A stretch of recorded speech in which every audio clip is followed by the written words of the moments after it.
The sight of green flowers fixed on concrete pillars that hold the monumental Nairobi Expressway is alluring. Please watch to the end, subscribe to the Sunduck Adventures Kenya channel and like this video. With trees planted along sections of the road and the sprouting green grass, the scene along Mombasa Road is enhancing the exquisite landscape of the highway.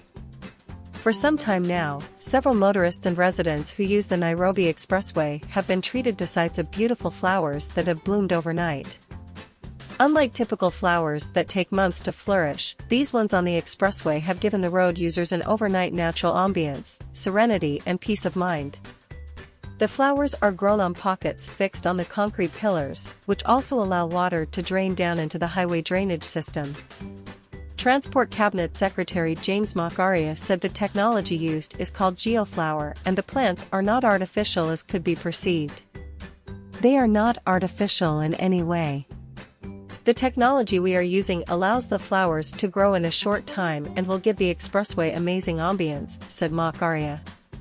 The CS said that initially, people thought the construction of the road would leave a concrete jungle, but the greening is giving it a different look.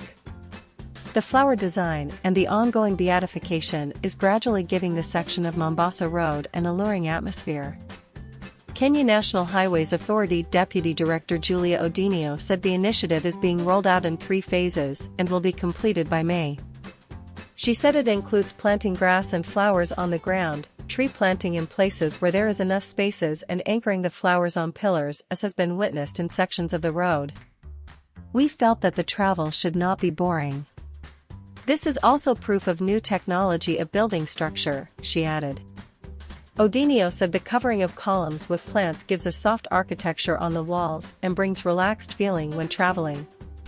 It is part and parcel of conserving environment, she said. Apart from the feel-good experience, experts say the plants on the pillars will absorb carbon emitted from the vehicles using the expressway. They will be part and parcel of the environment that we find ourselves in. It is important to ensure trees are retained because of the contributions they make on climate change, Odinio said. This will add an effect on the greater carbon sink in which carbon generated by vehicles will be absorbed. Odinio said the operating contractor will be responsible for maintenance of the project. They will continuously water the flowers and replant them where need arises. There is a team in place whose responsibility is to deal with landscaping, said Odinio. Odinio said the idea to beautify the highway followed fears that some engineering structures such as the expressway do not create a peaceful environment for people to travel through. It was important to blend the infrastructure with the environment and the beautification was a conducive to introduce a new technology. This gives soft architecture of the structure, said Odinio. She said the initiative will bring an ambient feeling for those using the highway. Nairobians had expressed fears that the huge pillars would attract posters mostly from those aspiring for political seats as the country approaches the August general election. People were saying we will create concrete a jungle, but the greening process is changing everything.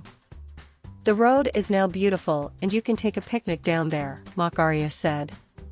The CS spoke during a tour of Eastern Bypass on February 18.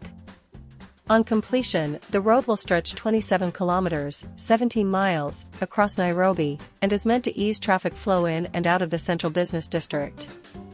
The CS made an inspection of 3 major roads in Nairobi's Eastern Bypass, Thika, Magumu Road and Naivasha, Njambini Road. The Eastern Bypass is 27 kilometers starting from the Jomo Kenyatta International Airport all the way to Ruiru Bypass. The dual carriageway is being constructed at a cost of 12.5 billion shillings and is expected to be completed by the end of June. It will be the first project to be completed in a record time of 6 months, contrary to what we were used to before, Macharia said. The beautification of the Nairobi Expressway has taken shape as the deadline nears. Upon approaching Bellevue, you'll be wowed with the progress made in that section in regards to beautifying the road. Flowers and plants are sourced from Langata Barracks, Wilson and Katong construction sites.